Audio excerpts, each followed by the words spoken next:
Is it moral to believe that your sins, yours and mine, ladies and gentlemen, brothers and sisters, can be forgiven by the punishment of another person? Is it ethical to believe that? I would submit that the doctrine of vicarious redemption by human sacrifice is utterly immoral. I might, if I wished, if I knew any of you, you were my friends, or even if I didn't know you, but I just loved the idea of you. Compulsory love is another sickly element of Christianity, by the way.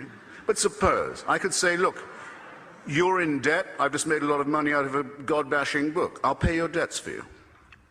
Maybe you'll pay me back someday, but for now I can get you out of trouble. But I can't take away your responsibilities. I can't forgive what you did. I can't say you didn't do it. I can't make you washed clean. The name for that in primitive Middle Eastern society was scapegoating. You pile the sins of the tribe on a goat, you drive that goat into the desert to die of thirst and hunger, and you think you've taken away the sins of the tribe.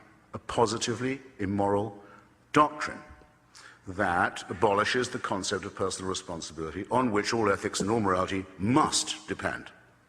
It has a further implication. I'm told that I have to have a share in this human sacrifice, even though it took place long before I was born. I had no say in it happening. I wasn't consulted about it. Had I been present, I would have been bound to do my best to stop the public torture and execution of an eccentric preacher. I would do the same even now.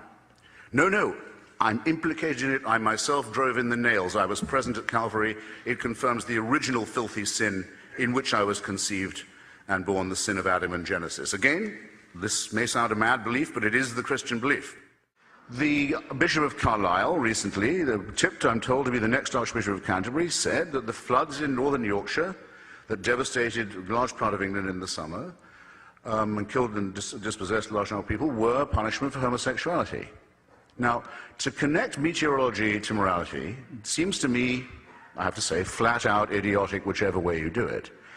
If there was a connection between meteorology and morality, which religion has very often argued that there is, I don't see why the floods hit northern Yorkshire. I can think of some parts of London where they would have done a lot more good. The Archbishop of Canterbury, Geoffrey Fisher, who said the following, that a nuclear war, thermonuclear war, would only hasten our transition into a more blessed state into which we would bound to eventuate anyway.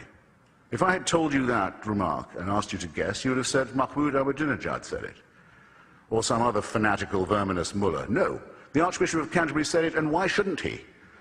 Because another immoral and sinister thing about religion is that lurking under it at all times, in every one of its versions, is a desire for this life to come to an end.